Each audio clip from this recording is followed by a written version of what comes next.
Letter number 43. To Moscala, Ibn Habera, Shaybani, the governor of Ardshir, Korah, Iran. In the name of Allah, the Beneficent, the Merciful.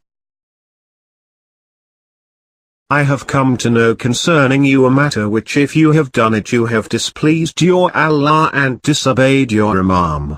You are distributing among the Arabs, Bedouins, of your kin who tend towards you the property of the Muslims which they collected by dint of their spears and horses, and on which their blood was shed.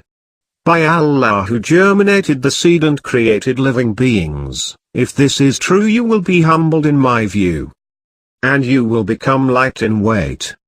Therefore, do not treat lightly the obligations of your Lord and do not reform your world by ruining your religion, since then you will be among losers by the way of your actions.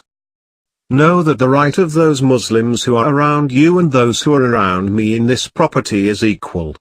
For that reason they come to me and take from it,